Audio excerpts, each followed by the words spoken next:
ಲಕ್ನೋ ವಿರುದ್ಧದ ಪಂದ್ಯದಲ್ಲಿ ಮುಂಬೈ ತಂಡ ಸೋತಿದ್ದಕ್ಕಿಂತ ಹೆಚ್ಚಾಗಿ ರೋಹಿತ್ ಶರ್ಮಾರನ್ನ ಪಂದ್ಯದಿಂದ ಹೊರಗೆ ಇಟ್ಟಿದ್ಯಾಕೆ ಅನ್ನೋದೇ ಭಾರಿ ಚರ್ಚೆ ಆಗ್ತಾ ಇದೆ. ಫ್ರಾಂಚೈಸಿ ನೀಡಿರುವಂತ ಕಾರಣ ನೋಡಿದ್ರೆ ಆರ್ಸಿಬಿ ವಿರುದ್ಧದ ಪಂದ್ಯದಲ್ಲೂ ಕೂಡ ಆಡ್ತಾರೋ ಅಥವಾ ಇಲ್ವೋ ಅನ್ನುವಂತ ಪ್ರಶ್ನೆ ಮೂಡಿದೆ. ಸೋಮವಾರದ ಮ್ಯಾಚ್ನಲ್ಲಿ ಹಿಟ್ ಮ್ಯಾನ್ ಆಡ್ತಾರಾ ಇಲ್ವಾ ಅನ್ನೋ ಬಗ್ಗೆ ಹೇಳ್ತೇನೆ. ನಾನು ಶಾಂತಾ, ನೀವು ಸುದ್ದಿಯನ್ನದ ಸಬ್ಸ್ಕ್ರೈಬರ್ ಆಗೋದಿಕ್ಕೆ ಮರಿಬೇಡಿ. ಮುಂಬೈಗೆ 5 ಟ್ರೋಫಿಗಳನ್ನು ಗೆಲ್ಲಿಸಿಕೊಟ್ಟ ನಾಯಕ ರೋಹಿತ್ ಶರ್ಮಾ. ಹೀಗಿದ್ರು 17ನೇ ಸೀಸನ್ನಲ್ಲಿ ಕ್ಯಾಪ್ಟನ್ಸಿಯಿಂದಲೇ ಕೆಳಗಿಳಿಸಿದ್ರು. ಈಗ 18ನೇ ಸೀಸನ್ಗೆ ಆಟದಿಂದಲೇ ಹೊರಗಿಡ್ತಿದ್ದಾರೆ. ಈ ಸೀಸನ್ನಲ್ಲಿ ಆರಂಭದ ಪಂದ್ಯಗಳಲ್ಲಿ ಇಂಪ್ಯಾಕ್ಟ್ ಪ್ಲೇಯರ್ ಆಗಿ ಬಳಸಿ ಬ್ಯಾಟಿಂಗ್ ಅಷ್ಟೇ ಇಳಿಸಿದ್ರು. ಫೀಲ್ಡಿಂಗ್ ವೇಳೆ ಬೆಂಚ್ ಕಾಯಿಸಿದ್ರು. ಬಟ್ ಲಕ್ನೋ ವಿರುದ್ಧ ಪ್ಲೇಯಿಂಗ್ 11ನಿಂದಲೇ ಹೊರಗಿಟ್ಟಿರೋದು ಭಾರಿ ಚರ್ಚೆ ಆಗ್ತಾ ಇದೆ. ಹೀಗಾಗಿ ಸೋಮವಾರ ನಡೆಯಲಿರುವಂಥ ಬೆಂಗಳೂರು ವರ್ಸಸ್ ಮುಂಬೈ ನಡುವಿನ ಪಂದ್ಯಕ್ಕೆ ಹಿಟ್ ಮ್ಯಾನ್ ರನ್ನ ಆಡಿಸ್ತಾರೋ ಇಲ್ವೋ ಅನ್ನುವಂಥ ಪ್ರಶ್ನೆ ಮೂಡಿದೆ. ರೋಹಿತ್ ರನ್ನ ಡ್ರಾಪ್ ಮಾಡಿದ್ರೆ ಫ್ರಾಂಚೈಸಿ ನೀಡಿರುವಂಥ ಕಾರಣವೇ ಸುಳ್ಳು ಅನಿಸ್ತಾ ಇದೆ. ಕಳೆದ 3 ಪಂದ್ಯಗಳಲ್ಲಿ ರೋಹಿತ್ ಕಳಪೆ ಪ್ರದರ್ಶನ. ಅಷ್ಟಕ್ಕೂ ಲಕ್ನೋ ವಿರುದ್ಧದ ಪಂದ್ಯಕ್ಕೆ ರೋಹಿತ್ ರನ್ನ ಕಣಕ್ಕಿಳಿಸದೇ ಇರೋದಕ್ಕೆ ಕಾರಣ ಅವರ ಕಳಪೆ ಫಾರ್ಮ್ ಎನ್ನಲಾಗಿದೆ. ಈ ಆವೃತ್ತಿಯ IPLನಲ್ಲಿ ರೋಹಿತ್ ಇದುವರೆಗೆ ಆಡಿರುವ 3 ಪಂದ್ಯಗಳಲ್ಲಿ ಅದ್ಭುತ ಪ್ರದರ್ಶನ ನೀಡಿಲ್ಲ. ಮೊದಲ ಪಂದ್ಯದಲ್ಲಿ ಡಕೌಟ್ ಆಗಿದ್ರೆ 2ನೇ ಪಂದ್ಯದಲ್ಲಿ 8 ರನ್ಗಷ್ಟೇ ಸೀಮಿತವಾಗಿದ್ರು. ಇನ್ನು 3ನೇ ಪಂದ್ಯದಲ್ಲಿ 13 ರನ್ ಗಳಿಸಿ ವಿಕೆಟ್ ಒಪ್ಪಿಸಿದ್ರು. ಇದೇ ರಿಸಲ್ಟ್ ಮ್ಯಾನೇಜ್ಮೆಂಟ್ ಚಿಂತೆಗೆ ಕಾರಣವಾಗಿದೆ. ಸ್ಫೋಟಕ ಬ್ಯಾಟ್ಸ್ಮನ್ಗೆ ಫಾರ್ಮ್ ಕೈಕೊಟ್ಟಿದೆ. ರೋಹಿತ್ ಶರ್ಮಾ ದೊಡ್ಡ ಇನ್ನಿಂಗ್ಸ್ ಆಡ್ತಾರೆ ಎಂಬ ಅಭಿಮಾನಿಗಳ ನಿರೀಕ್ಷೆ ಮತ್ತೆ ಸುಳ್ಳಾಗ್ತಾ ಇದೆ. ಜೊತೆಗೆ ಹಿಟ್ ಮ್ಯಾನ್ ಬ್ಯಾಟಿಂಗ್ ವೀಕ್ಷಣೆ ಮಾಡೋಕೆ ಕ್ರೀಡಾಂಗಣಕ್ಕೆ ಬರ್ತಾ ಇರುವಂತ ಅಭಿಮಾನಿಗಳು ಕೂಡ ನಿರಾಸೆಗೊಳ್ತಾ ಇದ್ದಾರೆ. ಸೋಲಿನ ಸುಳಿಯಲ್ಲಿ ಬಿದ್ದಿರುವಂತ ಫ್ರಾಂಚೈಸಿ ಪಂದ್ಯದಿಂದಲೇ ಕೈಬಿಟ್ಟಿರೋ ಬಗ್ಗೆ ಚರ್ಚೆ ಆಗ್ತಾ ಇದೆ. ಮೊಣಕಾಲು ಗಾಯದ ಕಥೆ ಕಟ್ಟಿದ್ರ ಫ್ರಾಂಚೈಸಿ.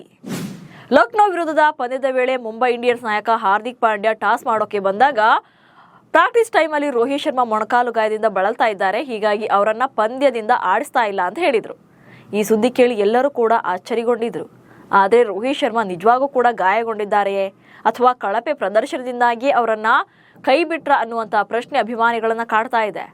ಇದಕ್ಕೆ ಕಾರಣ ಸೋಷಿಯಲ್ ಮೀಡಿಯಾದಲ್ಲಿ ವೈರಲ್ ಆಗಿರುವಂಥ ವಿಡಿಯೋ. ಫ್ರಾಂಚೈಸಿಯೇ ಹಂಚಿಕೊಂಡಿರುವಂತಹ ವಿಡಿಯೋದಲ್ಲಿ ಪಂದ್ಯಕ್ಕೂ ಮೊದಲು ರೋಹಿತ್ ಶರ್ಮಾ ಆರಾಮಾಗಿ ಮೆಟ್ಟಿಲುಗಳನ್ನು ಹತ್ತಾ ಇರೋದು ಕಂಡು ಬಂದಿದೆ.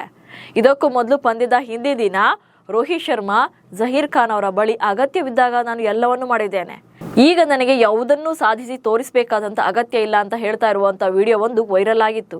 ಈಗ ರೋಹಿತ್ ಶರ್ಮಾ ಗಾಯದ ಕಾರಣಕ್ಕೆ ತಂಡದಿಂದ ಹೊರಗುಳಿದಿರೋದು ಇನ್ನಷ್ಟು ಅನುಮಾನಗಳನ್ನು ಹುಟ್ಟುಹಾಕಿದೆ. ಅಲ್ಲದೆ ಮುಂಬೈ ಇಂಡಿಯನ್ಸ್ ತಂಡದ ಸ್ಟ್ರಾಟಜಿಕ್ ಟೈಮ್ ಔಟ್ ವೇಳೆ ರೋಹಿತ್ ಶರ್ಮಾ ಮೈದಾನದಲ್ಲಿ ಕಾಣಿಸಿಕೊಂಡಿದ್ರು. ಯಾವುದೇ ಸಮಸ್ಯೆ ಇಲ್ಲವೆಂಬಂತೆ ಸಹ ಆಟಗಾರರಿಗೆ ಸಲಹೆ ನೀಡ್ತಾ ಇರೋದು ಕೂಡ ಕಂಡು ಬಂದಿತ್ತು. ರೋಹಿತ್ ಮಾತಿಗೆ ಕ್ಯಾರೆ ಎನ್ನದ ಪಾಂಡ್ಯ. ಈ ಹಾರ್ದಿಕ್ ಪಾಂಡ್ಯ ಮ್ಯಾಚ್ ಅನ್ನು ಚೆನ್ನಾಗಿ ಆಡ್ತಾರೆ, ಬಟ್ ಅವರ ಆಟಿಟ್ಯೂಡ್ ಅವರನ್ನ ವಿಲನ್ ಎನ್ನುವಂತೆ ಬಿಂಬಿಸ್ತಾ ಇದೆ.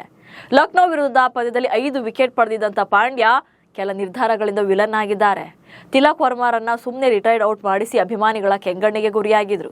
ಅಷ್ಟೇ ಅಲ್ಲದೆ ಅದಕ್ಕೂ ಮುಂಚೆ ಸ್ಟ್ರಾಟಜಿಕ್ ಟೈಮ್ ಔಟ್ ಸಂದರ್ಭದಲ್ಲಿ ಮೈದಾನಕ್ಕೆ ಆಗಮಿಸಿದಂಥ ರೋಹಿತ್ ಶರ್ಮಾ ಮುಂಬೈ ಇಂಡಿಯನ್ಸ್ ಆಟಗಾರರೊಂದಿಗೆ ಚರ್ಚೆ ನಡೆಸ್ತಾ ಇದ್ರು. ಹಾರ್ದಿಕ್ ಪಾಂಡ್ಯಗೆ ಬೌಲಿಂಗ್ ವಿಚಾರದಲ್ಲಿ ಒಂದಷ್ಟು ಸಲಹೆಗಳನ್ನು ಕೊಡೋಕೆ ಮುಂದಾಗಿದ್ರು. ಆದ್ರೆ ರೋಹಿತ್ ಶರ್ಮಾ ಮಾತನಾಡ್ತಾ ಇದ್ರೆ ಇತ್ತ ಹಾರ್ದಿಕ್ ಪಾಂಡ್ಯ ರೋಹಿತ್ರ ಮಾತನ್ನ ನಿರ್ಲಕ್ಷಿಸಿ ಹೊರಟು ಹೋಗಿದ್ರು. ಪಾಂಡ್ಯ ಬದಲಾಗಲ್ಲ ಅಂತ ಫ್ಯಾನ್ಸ್ ಆಕ್ರೋಶ ವ್ಯಕ್ತಪಡಿಸ್ತಾ ಇದ್ದಾರೆ. ಇನ್ನು ಇದೆಲ್ಲದರ ನಡುವೆ ರೋಹಿತ್ ಶರ್ಮಾ RCB ವಿರುದ್ಧ ಸೋಮವಾರದ ಪಂದ್ಯದಲ್ಲಿ ಆಡ್ತಾರಾ ಅಥವಾ ಇಲ್ಲೋ ಅನ್ನೋ ಚರ್ಚೆ ನಡೀತಾ ಇದ್ದಾವೆ. ಈ ಬಗ್ಗೆ ಮಾತನಾಡಿರುವಂತಹ ಮುಖ್ಯ ಕೋಚ್ ಮಹೇಲ ಜಯವರ್ಧನೆ ರೋಹಿತ್ ಶರ್ಮಾ ಕಂಪ್ಲೀಟ್ ಆಗಿ ಚೇತರಿಸಿಕೊಳ್ಳೋದೇ ನಾವು ಯಾವುದೇ ನಿರ್ಧಾರವನ್ನ ಕೈಗೊಳ್ಳಲ್ಲ ಅಂದಿದ್ದಾರೆ. ಹೀಗಾಗಿ ಹಿಟ್ ಮ್ಯಾನ್ ಬೆಂಗಳೂರು ವಿರುದ್ಧದ ಪಂದ್ಯಕ್ಕೆ ಕಣಕ್ಕಿಳಿಯೋದು ಇನ್ನೂ ಕೂಡ ಕನ್ಫರ್ಮ್ ಆಗಿಲ್ಲ. ನಿಮ್ಮ ಪ್ರಕಾರ ಮುಂಬೈ ಇಂಡಿಯನ್ಸ್ನಲ್ಲಿ ರೋಹಿತ್ ಶರ್ಮಾಗೆ ಇಂಪಾರ್ಟೆನ್ಸ್ ಕಡಿಮೆ ಆಗ್ತಿದ್ಯಾ ಅನ್ನೋದನ್ನ ಕಮೆಂಟ್ಸ್ ಮೂಲಕ ತಿಳಿಸಿ. ಹಾಗೆ ಸುದ್ದಿಯನ್ನು ಫಾಲೋ ಮಾಡಿ. ನಮಸ್ಕಾರ.